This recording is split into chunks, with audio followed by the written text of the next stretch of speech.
Hi, welcome to session 11 of World Revolutions. Today we're going to look at the revolution in Nicaragua in the 1970s and 1980s. And by now, having accumulated so much information on revolutions, particularly modern revolutions, we need to try to put this one in a bit of context. In other words, how does it fit in with some of the others? And you'll find some similarities here with two of the ones that we've already looked at, the revolution in Cuba and the revolution in Vietnam. In Cuba, in particular, because of the very large role that the United States plays in this revolution, and perhaps even more importantly, in this country's historical legacy, what helps bring on the revolution. That close involvement is not quite as intense as it is with Cuba, but nevertheless, as we will see, there is this very long history of U.S. concern and interest and eventually intervention in Nicaragua that contributes to the revolution itself. The other revolution we could compare it to would be Vietnam. On several grounds. Again, we have a legacy, a historical legacy, that is similar in the sense of people resisting foreign domination, and that being an important factor in the revolution. An important factor also is the emphasis on nationalism. We will see that as well in this revolution as we saw in Vietnam. And furthermore, a close connection between nationalism and forces inspired by Marxist ideology that come to play a central role in the revolution itself. So in all of these points, we find similarities both with Vietnam and Cuba in the Nicaraguan revolution. Again, to start the process, let's take a look at a map, look at Nicaragua for a moment itself, and see what some of the physical features and locations are that are going to be important in the story itself. Now, here's Nicaragua, lying at essentially the heart of Central America itself, bordered by Honduras and El Salvador on the north, Costa Rica on the south. What's important for us in the next 75 minutes as we talk about this historical legacy is this coast, the Caribbean coast, including this city called Bluefields. It is this area that was particularly important in terms of foreign involvement in Nicaragua's history in the 19th and indeed the first part of the 20th century. The other feature that is significant in terms of locations, here we have the capital of Managua, but more importantly in the 19th century we have two cities, one called Leon and the other called Granada, here right on the lake. These two cities are rival cities, as we will see. They represent a split in the Nicaraguan elite that is significant in its historical background as well. Much of the population of Nicaragua lives here on the Pacific coast, if you will, the Pacific side of the country. Much of the central part of the country is relatively rugged terrain. And here on the east coast, or the Pacific coast, I mean the Caribbean coast, we have an area that is tropical in its climate and also in its topography in terms of jungle-like areas. So those are the important features as we will see when we start talking about Nicaragua's actual history. Now, Nicaragua is, for much of its history, a Spanish colony. The Spanish conquest occurring in the mid-16th century, in the mid-1550s. Spain brings all of Central America into the large colonial empire that it creates in the Western Hemisphere. Nicaragua is one of its peripheral provinces. In other words, it's at the edge of this system in terms of importance. It's not very significant. It does not have the kinds of resources that the Spanish are looking for to develop a colonial empire. It doesn't have a lot of gold and silver. Much of its population, its Indian population that does exist, will be stripped from the land, taken off and sold into slavery to feed the needs of the Caribbean islands. So this is not a terribly important colony through much of its history for the Spanish themselves. What it does produce economically is mostly what are called dyestuffs. Dyestuffs are various types of plant life. There may be trees, vegetation, that you can use to turn into dye fabrics, cloth, etc. This is the main trade that dominates much of Central America during the colonial period. And also there's some cattle raising in the area. But most of the economy is largely subsistence in form. Nicaragua doesn't produce a lot of products that it can export, and again, that's the reason why it's not terribly significant for the Spanish during their long rule. Now, independence will come for Nicaragua as a part of the larger imperial breakdown, meaning this, that the provinces of Central America, places like Nicaragua, Honduras, Costa Rica, were at the time of Spanish colonial rule, part of a larger administrative unit in Mexico. So technically, under the Spanish, all of this was connected to Mexico administratively. And when Mexico achieves its independence in the early 1820s, the provinces of Central America are part of that movement. They appear at first as a part of Mexico itself.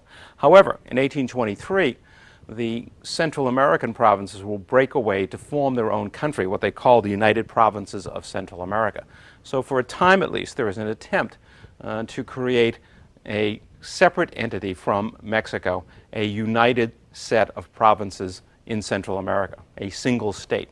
This is important historically because in the future, many Central American leaders will aspire at one time or another to try to recreate this very system, a system that unites all of the countries of Central America back into a single nation. It will never happen, but there will be aspirations. We will see such an aspiration with at least one leader of Nicaragua. Nicaragua itself will emerge as an independent nation in 1838. This is due to the breakup of the United Provinces of Central America. The union of these states, these provinces, was never very stable, never able to achieve direct control over most of the territory of Central America, and it became simply a matter of time before the warring provinces broke away from each other and created independent nations, such as we just saw on the map, Nicaragua, Honduras, Costa Rica, etc. So there was this brief interlude in the 1820s and 1830s where the Central American provinces try to unite as a single nation, fail, and split apart, and in 1838 Nicaragua has emerged as an independent nation. But a troubled nation, as we will see, because Nicaragua lacked, as had all of Central America in the past, a highly stable export economy on which to build its system. Specifically, the reliance on dyestuffs and limited exports of cattle became more problematical after independence. Whatever problems the Central Americans, and the Nicaraguans in particular, had with Spanish rule, the economic problems were actually exacerbated by the end of colonial control. For this reason, that although Spain readily exploited its colonies, trying to extract as much wealth out of them as possible, nevertheless it did provide a guaranteed market for what they exported, particularly dyestuffs. They knew in Nicaragua that that could be sold in Spain. That was their single market. And then Spain would arrange for whatever sales in Europe would take place. Now Nicaragua, like other Central American countries, has to go out and find their place in a competitive world market. And increasingly that is difficult because industrial production of dyestuffs, in other words synthetic dyestuffs, is taking place at this time. So there is significant competition in Europe for natural products as a result of industrial developments. So we find an economy that is looking for some type of stable product which it can export and produce a prosperous economy. It proves virtually impossible in these decades, in the 1840s and 50s, to accomplish that goal. The other problem is regional division. I pointed out the cities of Leon and Granada on the map for you. And these two cities have rival elites. The elites in the two cities essentially compete for national power. Some of this is based on old family rivalries. Some of it is based, again, simply on competition between the two cities. Some of it reflects also ideological competition between the two sides. Leon essentially represents what are called the liberal forces in Nicaragua, and Granada the conservative forces. Technically, there is a distinction between liberals and conservatives. Liberals allegedly are the ones who are more anxious to liberalize the economy, to privatize it, to commercialize agriculture, to take land out of the hands of peasants and put it into commercial development. The conservatives, in fact, are not that far from the liberals on this issue. They too would like to see more commercialization of agriculture, removal of land from peasant hands. It's just that they prefer to be a bit more cautious about the pace at which this would occur. There are also some differences over the question of the Catholic Church. Under Spanish rule, the Catholic Church was the dominant institution in education and, of course, in religion itself. Liberals are concerned that the church's control of education is holding Nicaragua back, that Catholic education is not a modern education, does not focus on training people in the sciences, etc., which liberals feel is important in order for the country to progress. So the liberals are anxious to limit the powers of the Catholic Church. Conservatives, on the other hand, look to the church as an institution of social control. They are fearful that if the church should be diminished in its power, that then Nicaragua would face rebellion from its peasant population. Now, these distinctions, again, are not as great as one might assume. The conflicts often tend to revolve around personalities and regional conflicts as much as they do around ideological issues. But nevertheless, they are real. And they are particularly intense in this country because the economy is so bad. Many times, grabs for political power by one side or the other are attempts to take control of the state in order to use it to more thoroughly develop one's own economic interests. If you control the state, you can use it to take land away from your competitors. You can try to use the state to empty the treasury and put it in your pocket. So these conflicts are often intense precisely because people are trying to take over the state to use it for their own economic gain rather than simply because ideological issues are really that intense. Another problem for Nicaragua, given its weak economy and these constant conflicts between liberals and conservatives, is that foreign powers are able to assert considerable influence within the country. Particularly the British, at this time in the 19th century, are the dominant force in the region. And they have made, if you will, a landfall on the Mosquito Coast. The Mosquito Coast is what we were looking at when we looked at the Caribbean coast of Nicaragua. It has this name because of the Mosquito Indians. It is here that the British have established themselves for purposes of trade. There are some valuable products in the Mosquito Coast, particularly hardwoods, wood that can be cut down and used for furniture, very valuable types of wood. The British are interested in exploiting these opportunities on the Mosquito Coast, and they have established their influence there. And the Nicaraguan government, quite frankly, is not in a position to do anything about it. The British argument over what they are doing specifically, they claim that they are providing a protectorate for the Mosquito Indians, that there is, in fact, in the British version of all of this, a Mosquito Kingdom, and that this kingdom has a right to be protected from the powers of the Nicaraguan government. All of this is largely a fiction created by the British in order to justify their presence in what is, in fact, territory belonging to Nicaragua. In fact, in 1848, the British were able to assert their control with the seizure of the town of San Juan, demonstrating their influence and power in this area and the feebleness of the Nicaraguan government. So here is a country that is indeed racked by a variety of problems. Its economy is not growing, it's stagnant, its political system is highly unstable, with conflicts that are both regional and ideological in context and are driven by economic motivations. And so weak is the country economically and politically that it cannot effectively resist the ability of the British to assert their influence over a considerable portion of the Caribbean coast of the country. Now, one thing that Nicaragua has, if it doesn't have a great export product, a viable economy at this stage, is location, which can make it potentially valuable. And again, let's go back and look at the map just for a second. Americans all know about the Panama Canal down here, but in fact, in these years, in the middle of the 19th century, people were not sure where a canal would be built in Central America.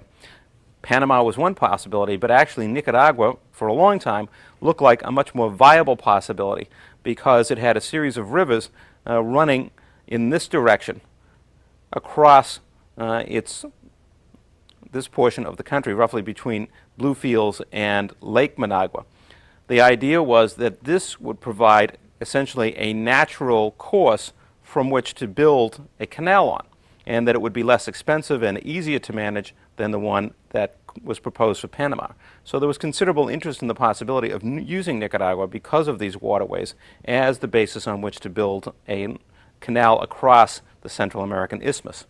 This draws great attention from both the United States and from Great Britain, both of whom are anxious to have control over any such canal, both of them having aspirations to control the trade between the Pacific and the Atlantic, something that could be done readily with this canal, because the canal would allow you to avoid going around the southern tip of South America to sail from the Atlantic to Pacific or vice versa.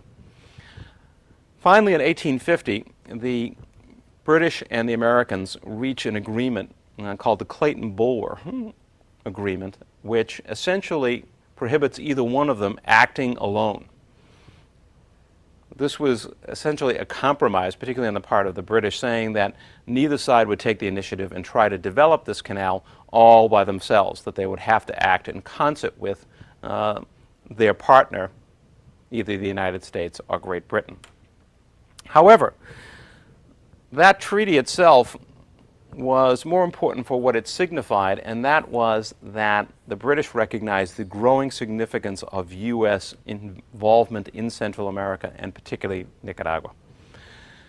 At this time, in the late 1840s, the United States had particular concern with the ability to cross the Central American Isthmus because of the growing importance of California. California is going through its gold rush. But for Americans to move people or products between the East Coast and the West Coast is a daunting task because, of course, there is no transcontinental railroading at this time. Instead, products, again, have to be shipped all the way across or down the southern tip of South America and all the way back up. How is one to solve this problem? One of the solutions that was hit upon was developed by one of America's wealthiest entrepreneurs, Cornelius Vanderbilt. Vanderbilt was himself a shipping magnate, and he decided to propose to the Nicaraguan government that he would develop a transit company which would move products and people across Nicaragua from the Caribbean coast to the Pacific coast and back again. The way this would work is that his ships would bring people and goods to one coast, then stagecoaches, boats, etc., would use the pathways and the riverways of Nicaragua to move those products to the other coast, where another Vanderbilt ship would pick them up. The Nicaraguan government, always starved for resources, agrees to sign an agreement and to allow Cornelius Vanderbilt to develop this transitway, which he proceeds to do. So even before the Clayton-Bulwer Treaty, and what it symbolized was the awareness on the part of the British that the Americans were rapidly developing very concrete interests in Central America, and they better do something to try to cut off the possibility that the Americans were going to act alone when any canal was built.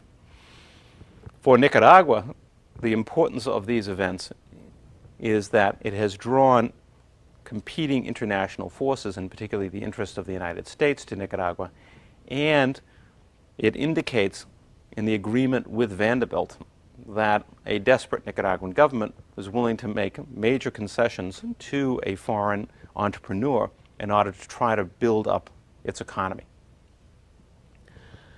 However, these events will also attract another force, a man who is essentially a mercenary named William Walker. Walker had established a reputation as what people often called a freebooter or a filibuster, people who were mercenaries and involving themselves in the affairs of small Caribbean or Latin American countries trying to gain economic advantages or political power. In fact, Walker himself had led an expedition into Baja, Mexico in 1853 in an attempt to split off that peninsula, that state that belonged to Mexico, and turn it into an independent country, an effort that eventually failed. Walker himself was sort of a classic American figure of the middle of the 19th century. He had received various types of education. He had been educated as a lawyer, as a dentist, had not been very successful at either enterprise, had become a newspaper writer, editor in New Orleans, and later moved to California pursuing those same goals, had developed ties to the pro-slavery interests in the American South, but was really looking for some type of opportunity through which he could advance himself, make his killing in life. And he settled upon the role of mercenary as the means by which to achieve that goal, even as he kept his hand in newspaper publishing and his involvement in supporting the Southern cause. It was to Walker that political forces in Nicaragua would turn in order to try to influence the country's political development. At the time that Nicaragua is functioning under its agreement with Vanderbilt for the transit company, the country is racked by conflict between liberals and conservatives. And indeed, the conservatives have gotten the upper hand. The liberals are out of power. And it is the liberals that turn to William Walker in an effort to gain his assistance to seize power from the conservatives. With this proposal, Walker will launch an expedition to Nicaragua in 1855. It's a small band of Americans, mercenaries, that he has hired and equipped and armed that go to Nicaragua and that engage in the civil war in Nicaragua on the side of the liberals. Now, Walker didn't get there all on his own. He was assisted by the mayor of San Francisco, a man named Cornelius Garrison, who was at this time an up-and-coming entrepreneur, a man who would eventually, by the 1870s, be one of the wealthiest men in America. He was also a partner of Cornelius Vanderbilt, and the two men were significant rivals. They had come to conflict over the issue of the transit company and the control of the transit company. Walker has other allies as well in the American South, such as Jefferson Davis. The interest that slave owners in the South and people like Jefferson Davis would have in William Walker in Nicaragua was the possibility that Nicaragua, if under American control, could be turned into a slave territory, and then eventually, as a slave state admitted to the Union, it would help the South maintain its control over the U.S. Senate. So Walker's expedition is not simply that of a single mercenary looking for some economic or political opportunities. There are considerable forces in the United States with an interest in and commitment to Walker and what happens to him. Walker is successful in his takeover of Nicaragua. He defeats the conservatives. But he does not then turn the country over to the liberals. He establishes himself as the ruler of Nicaragua and makes it plain that he's hoping to create an empire in Central America. To reward his supporters, he takes the transit company away from Cornelius Vanderbilt in order to give it to Garrison. And he abolishes that part of the Nicaraguan Constitution that had outlawed slavery, thus offering reward to slave interests in the American South that were supportive of his efforts. These actions, of course, win him widespread opposition within Nicaragua. He has seized control of the country, which is something that no one intended him to do in Nicaragua. His aspirations to create a Central American empire have raised serious concerns among other Central American countries, fearful of the possibility that he will use his power indeed to dominate and control them. He has, of course, angered Cornelius Vanderbilt, who has lost his transit concession, and the British, who have a continuing interest in Nicaragua, at least in the Mosquito Coast, are equally furious at him because they see this as an simply disguised version of outright American aggression. All of these forces will coalesce against Walker and defeat him militarily in 1857 and drive him from Central America. A few years later, he will try to come back and once again launch a similar expedition he will quickly be captured and put before a firing squad. But his efforts do again reflect this growing American interest in Nicaragua.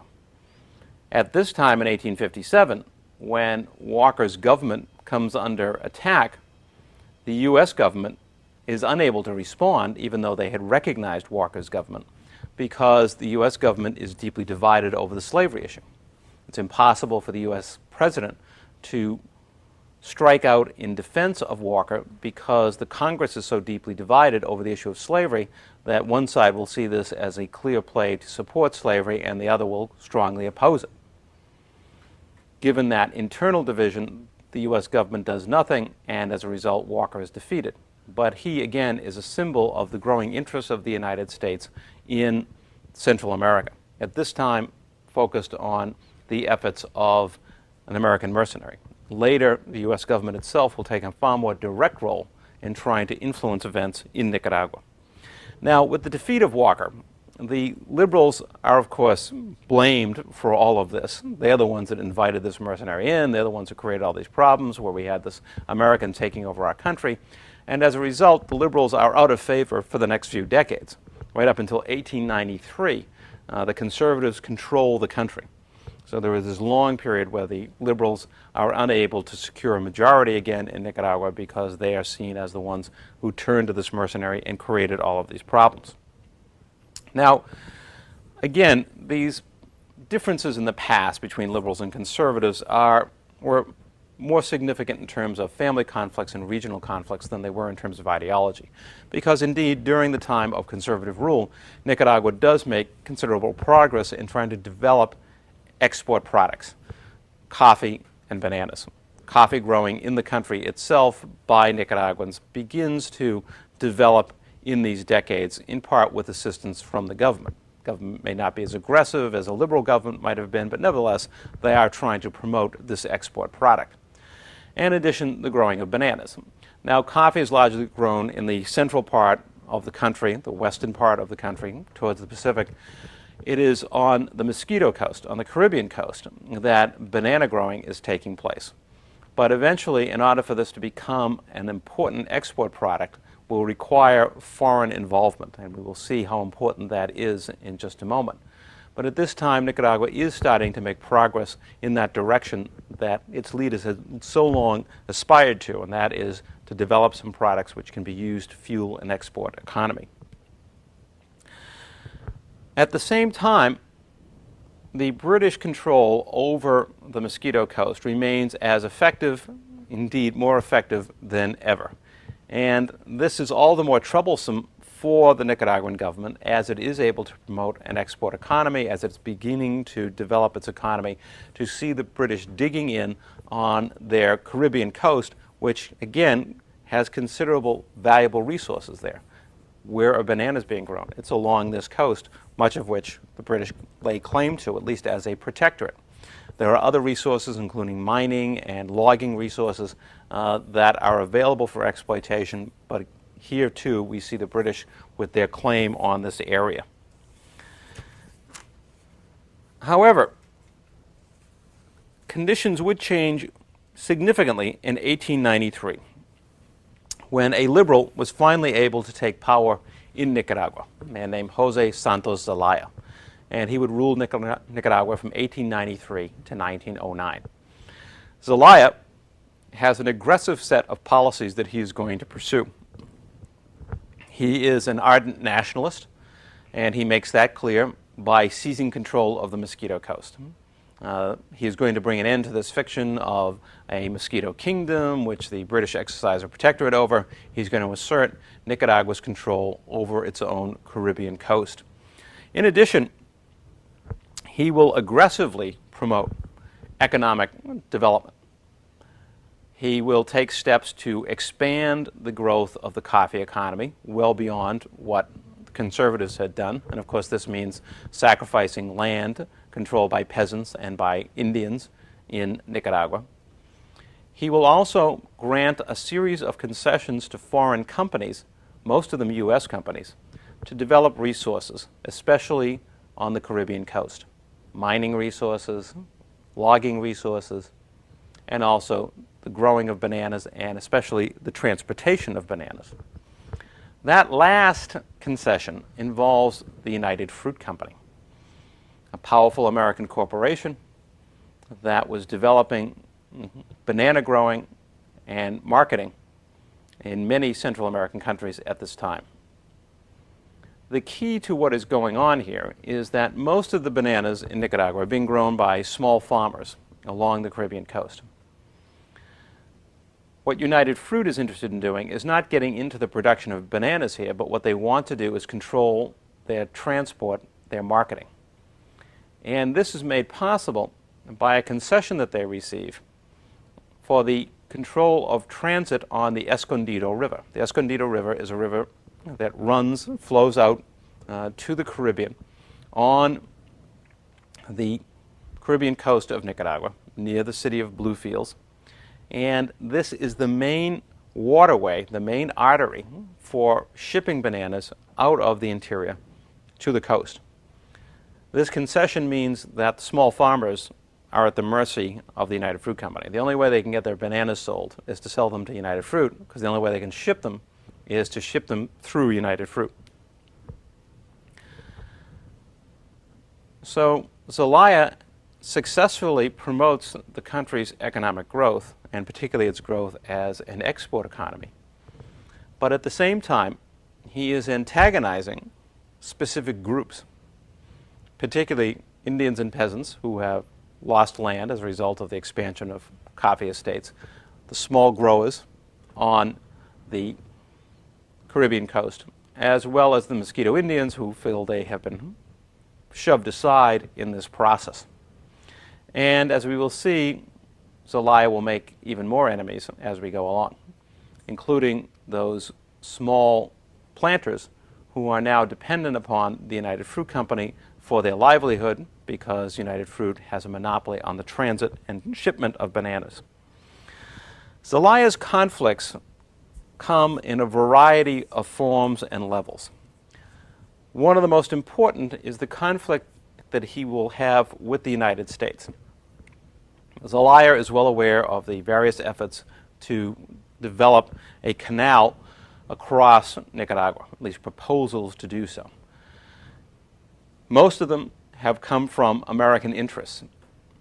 But Zelaya is concerned as a nationalist with the United States gaining a dominant role in Nicaraguan affairs if indeed an American company controls that canal. He therefore goes out and deliberately seeks proposals from German interests to build a canal. So the Americans immediately take offense at this because they see him challenging what they feel is to be their sphere of influence, that they are going to control Central America and specifically this canal. And yet Zelaya is out there proposing that German interests come in and control that very transitway. A second problem that develops for Zelaya in regards to conflicts, including with the United States, has to do with the United Fruit Company. After the turn of the century, the small growers on the Caribbean coast became increasingly resentful of the United Fruit monopoly, and as a result staged strikes refusing to sell their bananas to the company.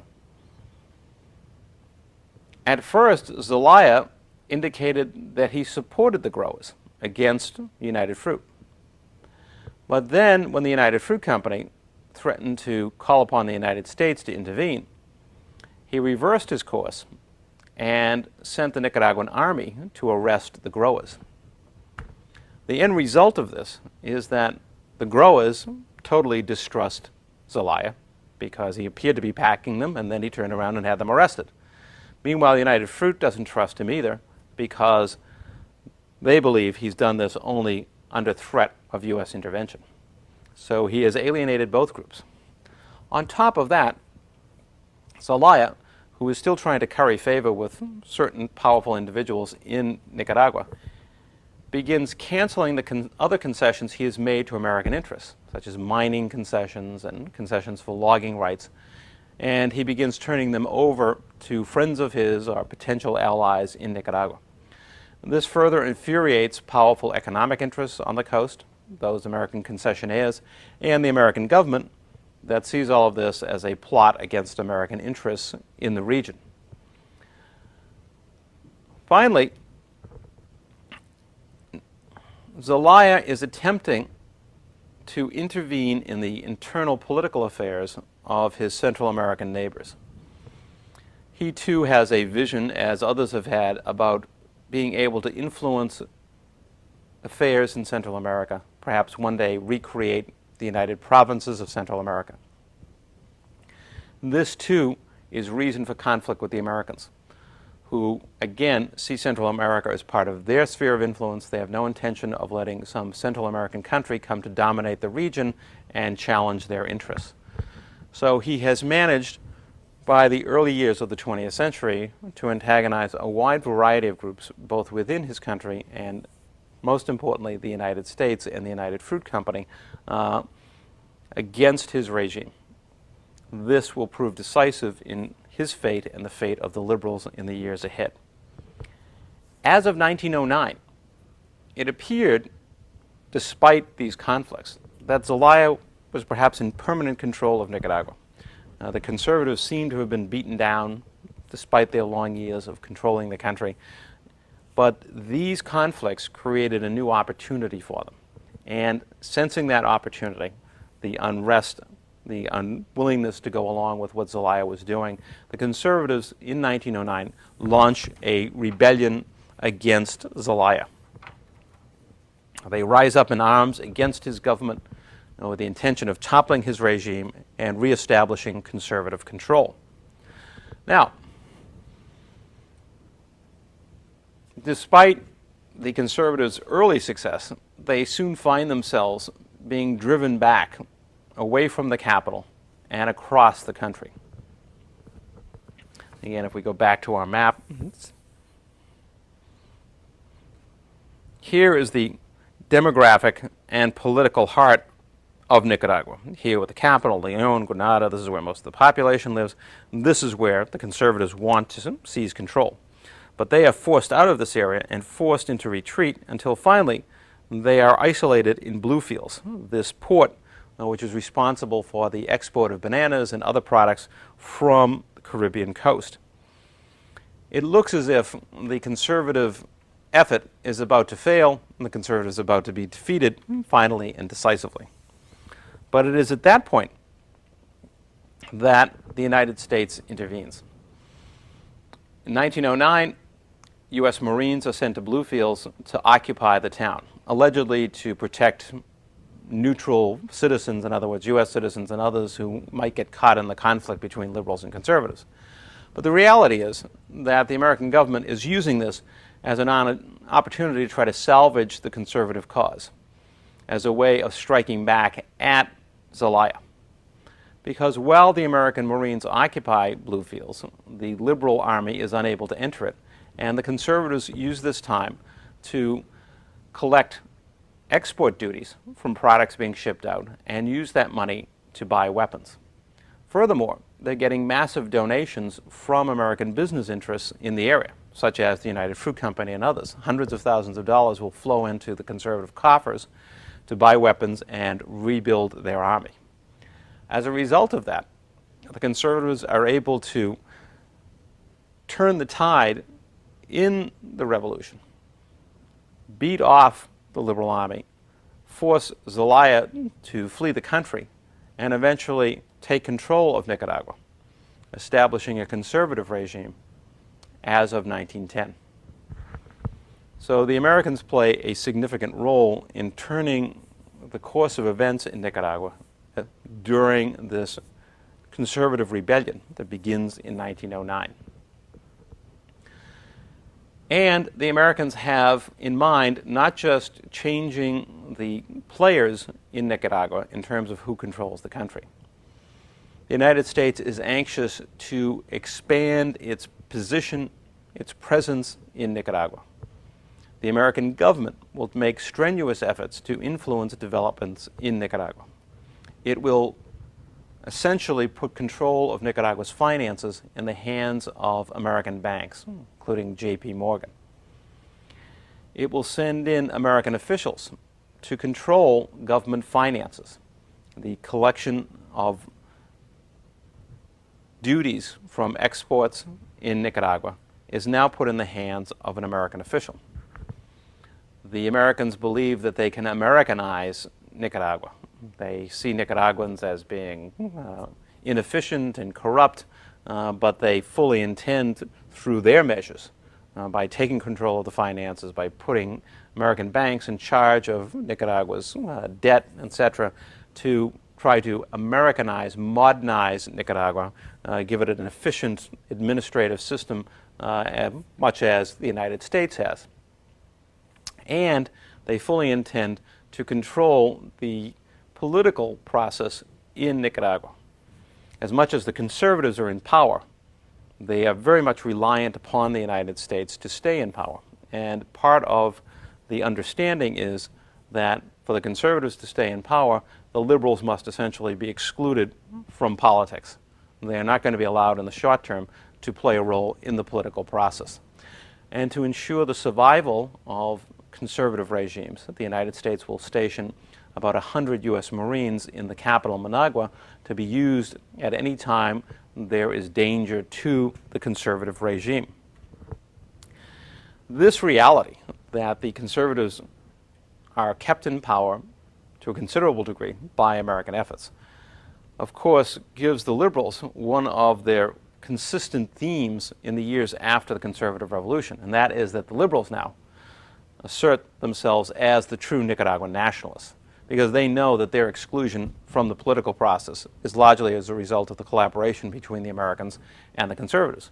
And of course that the Americans have come to take this enormous role in Nicaragua. They not only have their economic concessions on the Mosquito Coast, they also control the debt of Nicaragua, they control its international finances, they even control their domestic finances in terms of the collection of export revenues and tracking how they are used. So the liberals take on as a major theme for them that they are not only seeking to return to power, but they are seeking to do so to end this American domination. And of course, that in turn further ensures that the Americans will insist that the liberals not be allowed to take power again. Through much of this time period, the key ally for the Americans in Nicaragua is this man, Emiliano Chamorro. He is the godfather, if you will, of the Nicaraguan Conservative Party. His family has been a force in the Conservative Party well back into the middle of the 19th century. And he will himself serve a term as president of Nicaragua.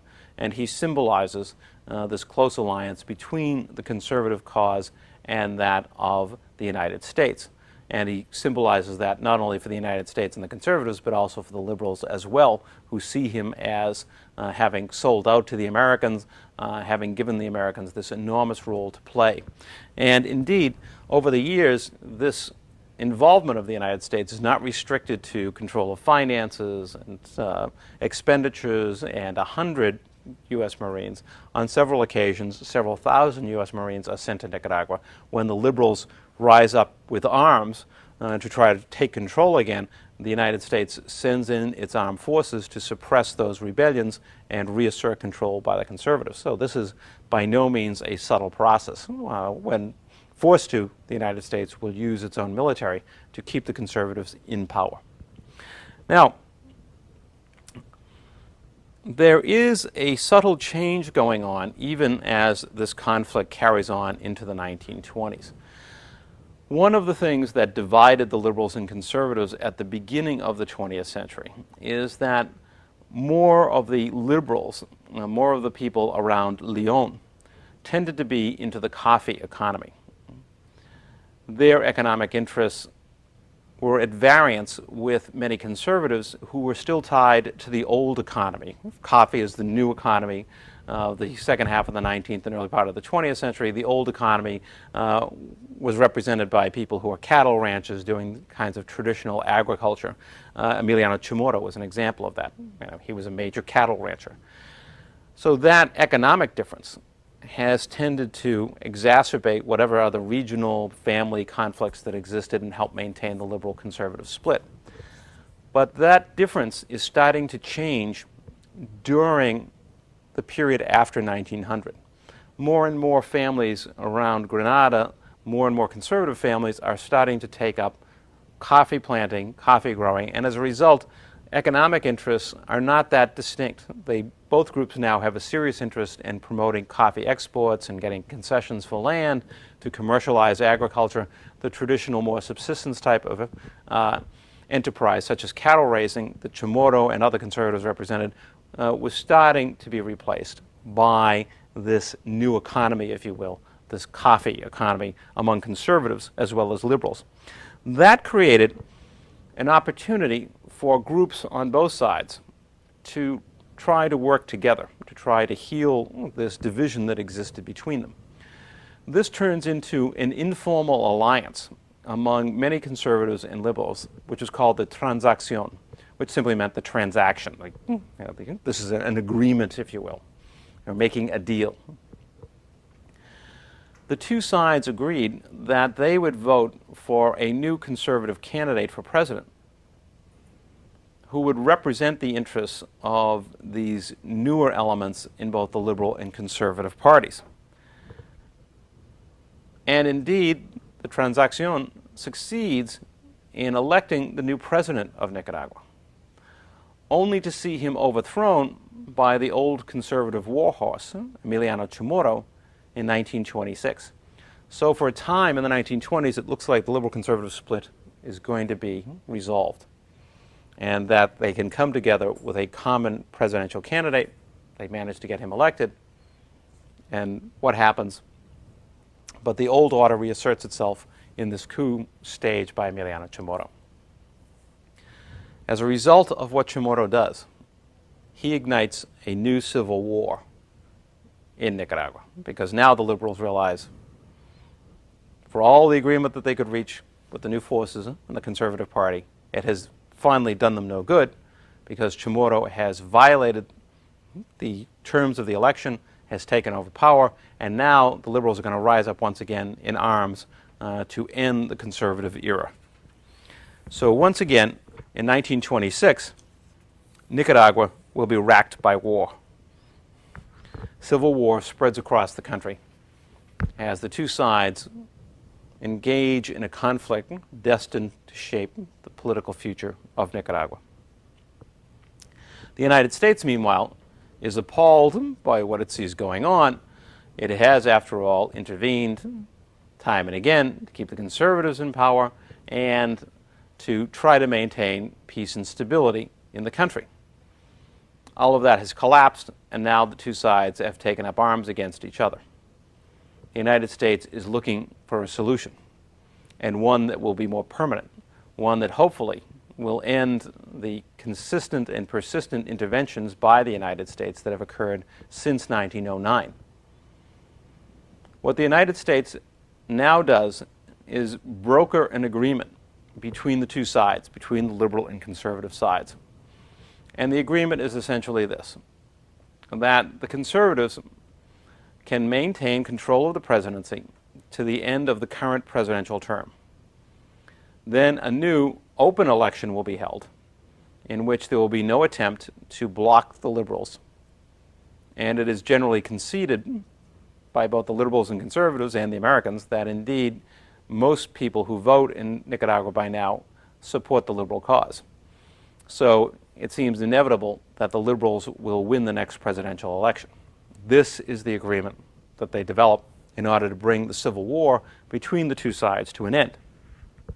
However, there is one liberal general who does not go along with this agreement. This man, Augusto Sandino.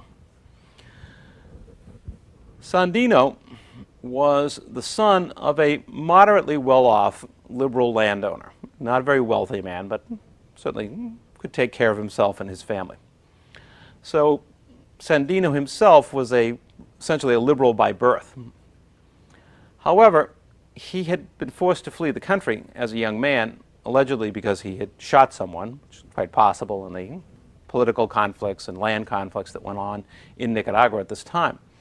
And he spent several years in exile and lived for a time in Honduras, Nicaragua's northern neighbor, and then went on to Mexico. During this time, he works in Honduras for an American banana company and sees there what he considers the acute exploitation of Hondurans by an American corporation. Then he goes to Mexico, and there he is exposed to, of course, the Mexican Revolution. Sees what is happening in Mexico with the assertion of the Mexican government's control over its own resources, the anti-American policies that are developed in Mexico during the years of the Revolution, the effort to challenge American dominance. And when he finally returns to Nicaragua to fight in the Civil War on the side of the liberals, he has been deeply influenced by these experiences. He is as much concerned with American domination and what he sees as American exploitation as he is with the liberal cause itself. And when the Americans broker this agreement to end the Civil War between the liberals and conservatives, Sandino denounces it as a betrayal of Nicaragua. He denounces his own liberal colleagues for having sold out to the Americans, because he says that this agreement will simply restore the old political order, liberal versus conservative with dominant American influence. And he insists he will not accept that agreement. And as a result, even as the liberals as a group sign on to this agreement and agree to a truce, Sandino insists that he will fight on until the Americans are forced from Nicaragua. Now, it is noteworthy that Sandino draws much of his support. Many of the people who join Sandino in taking up arms at this time are people who have worked for American companies. The Bragman's Bluff Company was a large banana-producing company in Nicaragua. Many of the people that joined Sandino at this time were people who had worked for this company. In addition, the La Luz Mining Company was another significant American investment. And here, too, people from the mines of the La Luz Mining Company joined Sandino's army. And both of these companies would be targets of Sandino's forces. This was fairly typical in terms of the people and activities that revolved around Sandino. His appeal is particularly to people who feel themselves exploited by Americans. Peasants who have lost land to the banana companies, small growers who have been forced to give up their own businesses and go to work as wage workers for these companies, people who feel that they have been exploited by these corporations, wages were low, their treatment was cruel at best by these enterprises. So Sandino comes to symbolize a dual agenda, both nationalism in the form of rejecting American influence and social justice. The people who follow Sandino see these two issues as really one issue, that to achieve social justice, what they need to do is oust the Americans from Nicaragua and the United States influence, which they identify directly with American investment and American influence. Now, with Sandino directly challenging the United States and vowing to fight on until the Americans are driven out and until the liberals and conservatives abandon this agreement that the Americans have broken, the United States agrees to send in troops to fight Sandino. And in the next several years, in the late 20s to the early 30s, thousands of American forces are sent to Nicaragua, some 6,000 U.S. Marines and other forces, to fight and try to defeat Sandino. And it becomes a bloody, even gruesome counterinsurgency effort. Aerial bombardment is used for one of the first times against civilian populations by the United States. And both sides engage in brutal tactics. The Sandinistas, when they capture Americans, are likely to leave them with what was called a vest cut, meaning they chop off their arms and their legs, leaving only the torso that would be covered by a vest. The Americans, when capturing Sandino's followers, would chop off their heads, put them on a platter, take photos of them, and then distribute them around in villages to warn villagers against supporting Sandino, with the message that this could happen to you. So this becomes a brutal conflict on both sides, and the war is uncertain in its outcome. In fact, it in some ways presages American involvement in Vietnam as Americans grow restless over the long-term involvement of U.S. troops in a foreign country fighting a counterinsurgency effort. However, the Americans finally decide that if they are going to win this war, they're going to have to start reducing their own presence here and turning to the Nicaraguans. This is a decision driven both by the ongoing ability of Sandino to survive and the impact of the Great Depression, which is severely limiting the U.S. government's budget and making this war a serious drain on its resources, and of course the growing unrest in the United States about the pursuit of the war. As a result, the U.S. will adopt a policy of Nicaraguanization, of trying to turn the war over to the Nicaraguans. The individual who will become the focus of that effort is this man, Anastasio Somoza. Somoza was himself a liberal, had been educated in the United States, and was in fact a civilian, not a military man, when he was chosen to head the newly created National Guard. The reason the Americans chose Somoza was because he was considered as reliable, as someone who understood Americans, spoke their language, and was quite willing to promote and protect American interests in Nicaragua. So despite his civilian background, it is Somoza who was chosen to head the National Guard.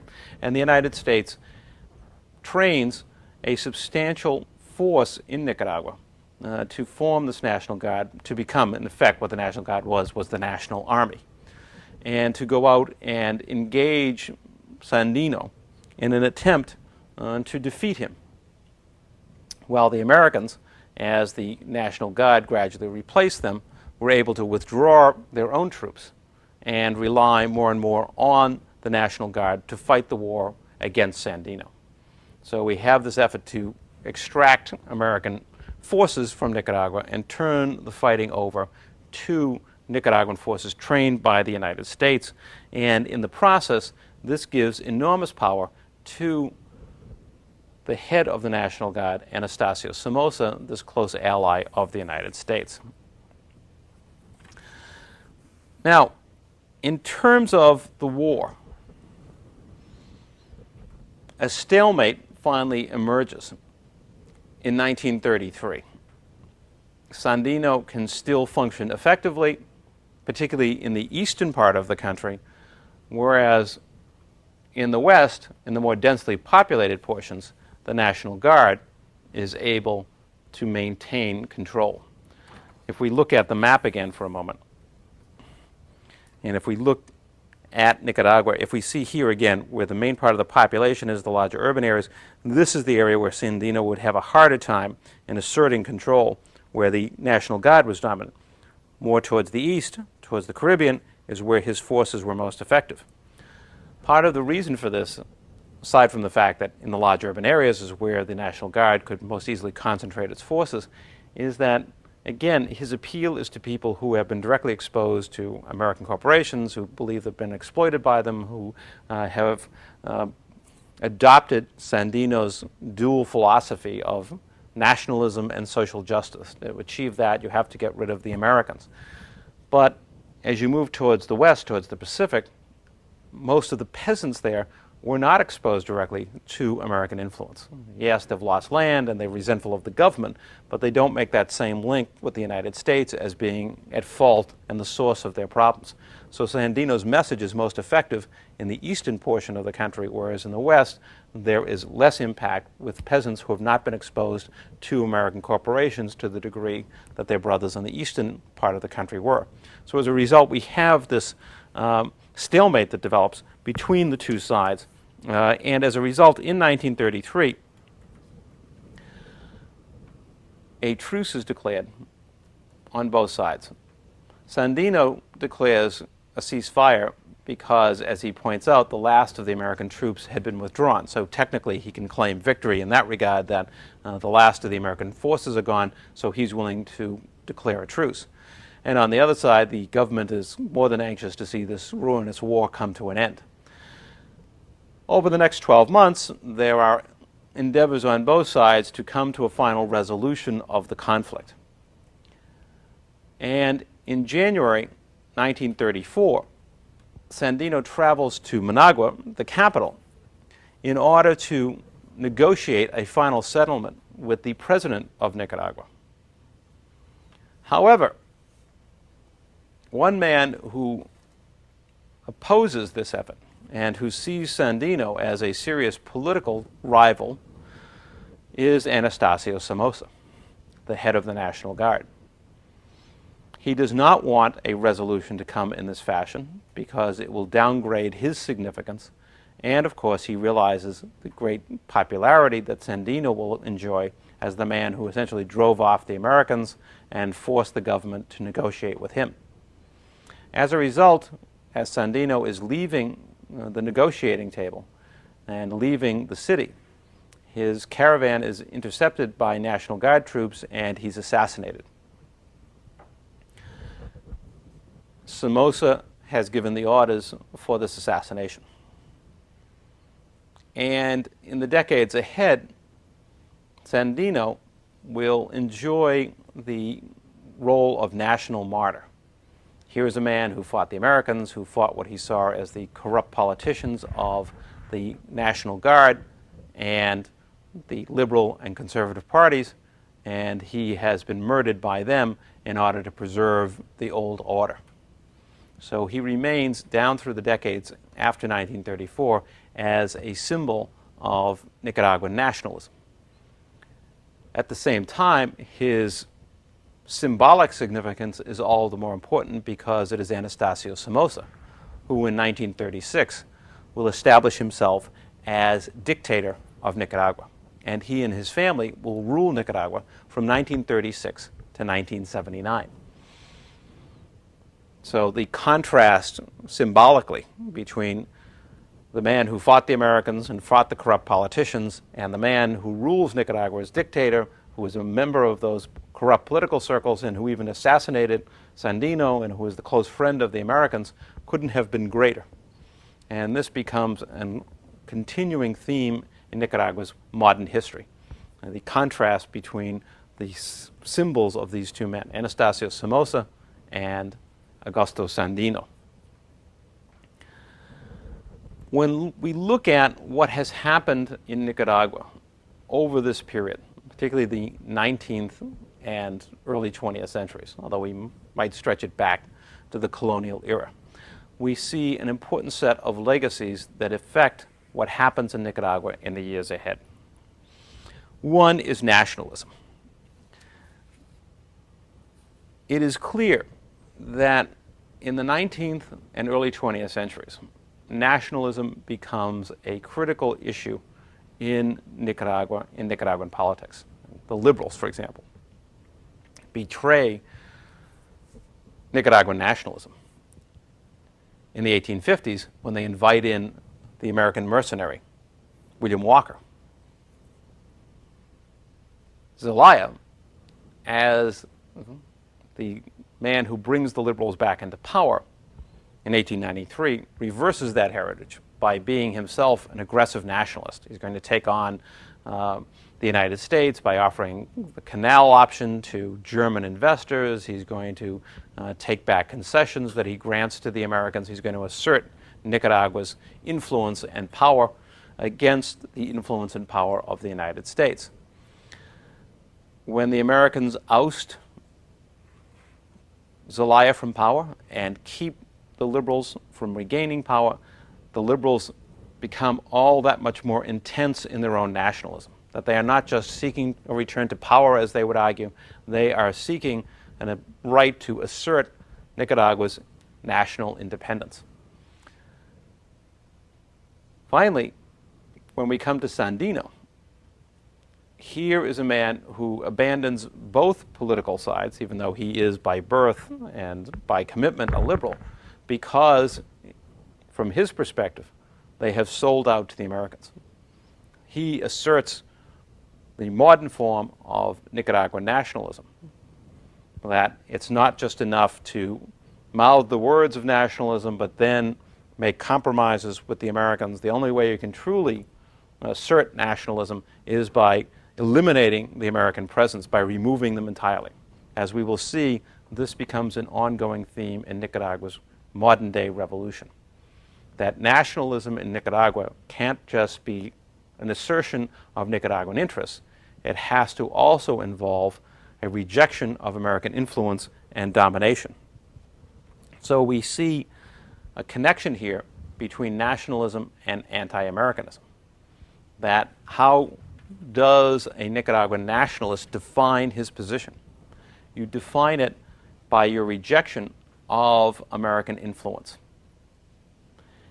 Furthermore, Sandino's movement brings to light another development in this direction. In these earlier iterations of Nicaraguan nationalism, these were forms of nationalism promoted by the elites, whether by liberals or conservatives. Now, the conservatives become the true nationalists when they help oust William Walker and assert their control over the country. The liberals when Zelaya takes control again. But these are all elite political parties. They represent a tiny fraction of the population of Nicaragua. The reality is most people in Nicaragua are essentially disenfranchised in one form or another. They are not free to cast their ballots as they choose. But when we get to Sandino, and the nationalism and anti-Americanisms are intermingled, this is a movement which is drawing on larger popular forces. The people who flocked to Sandino's side in the late 1920s and early 1930s are people who are coming out of experiences, many of them, of working in American corporations, whether it's in the banana companies, the mining companies, logging companies. Their type of nationalism becomes blended with not only anti-Americanism, but a belief that these two are intimately linked to the cause of social justice. If we are exploited because of the presence of the Americans. They are the ones who exploit us. Now, of course, we blame our own elite because they sold us out. They're the ones who let the Americans come in and do this to us. But it is this belief that there is a direct link between social justice, anti-Americanism, and nationalism that forms the core of the movement that Sandino founds in the 1920s and 30s. These three themes fuse together in Nicaragua's history in this period, and they reemerge in the 1960s and 70s. And they reemerge, not surprisingly, in direct conflict with the regime that was first founded as a result of Sandino's assassination in 1934, the Somoza family, Anastasio Somoza. Somoza, by contrast with Sandino, who represents the historical legacy of nationalism, anti-Americanism, and social rebellion, Somoza is the exact opposite. He is the ally of the Americans. He is the one who is trained to lead the National Guard, an American-trained force to defeat Sandino, the nationalist. He is the one who welcomes the American presence in Nicaragua. And he is the one who, in the years after 1936, builds an enormous family fortune as a result of his power and control over the National Guard, over the political system as president, and his alliance with the Americans. In fact, Somoza goes out of his way in the 1930s and 40s to reassert his close ties to the United States. He declares himself, for example, in the Second World War to be a close ally of the United States. He declares war on Japan, as if they cared, to show that he was an anti-Nazi. He was against the Axis. When the war is over and anti-communism becomes a theme in the United States, he becomes an ardent anti-communist, and in return receives considerable aid from the United States, both economic and military, to help preserve his regime. That power allows Somoza to accumulate vast economic wealth in his own right. He uses this to build the largest family fortune in the country. In fact, his family comes to control perhaps as much as 30% of all of the wealth in Nicaragua during his lifetime. Here is a man who closely allies himself with the United States, who establishes political dictatorship, although technically he is a president, and who uses all of this to create enormous wealth for himself and his family.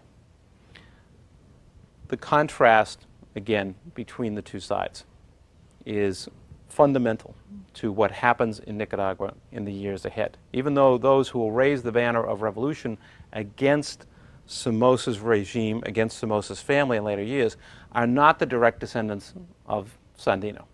Nevertheless, they will pick up the cause of Sandino in the 1960s and 70s in order to oust the Somoza regime. And here in this historical legacy, we see the origins of the revolution, of the conflicts between two sides that come to revolve around these themes. We have a country in which there is massive poverty.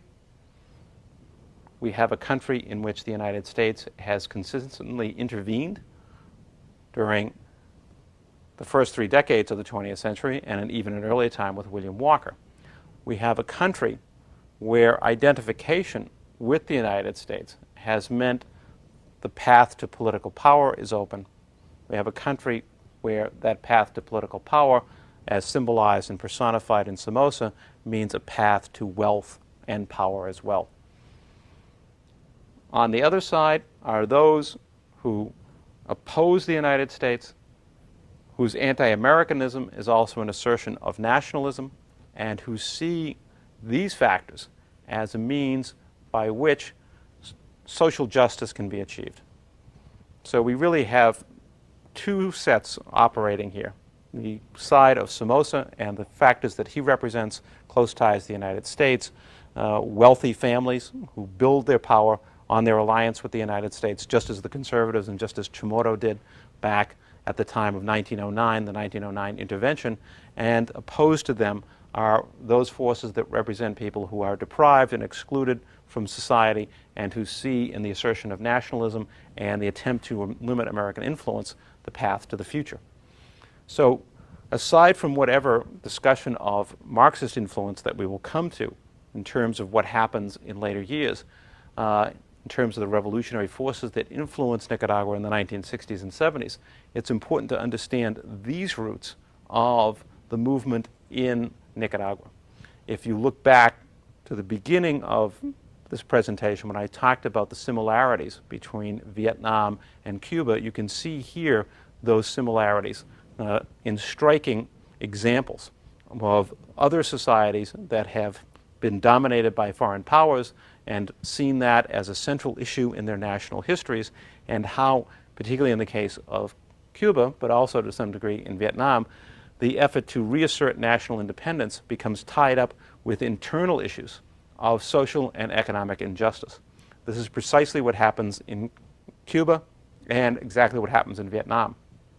Nicaragua is the third example of this process, how these various issues of foreign domination, internal economic and social injustice, and political dictatorship all become enmesh together in these revolutionary movements. So the revolutionary movements both have international causation in the sense of foreign domination and intervention, and they have domestic causation in the struggle over social justice and political democracy. In a few minutes, we'll come back and see how those forces work themselves out in Nicaragua, leading to revolutionary change in the 1960s and 70s, and how, once again, the United States will play a significant role in determining the eventual outcome of that revolution and its impact upon Nicaragua.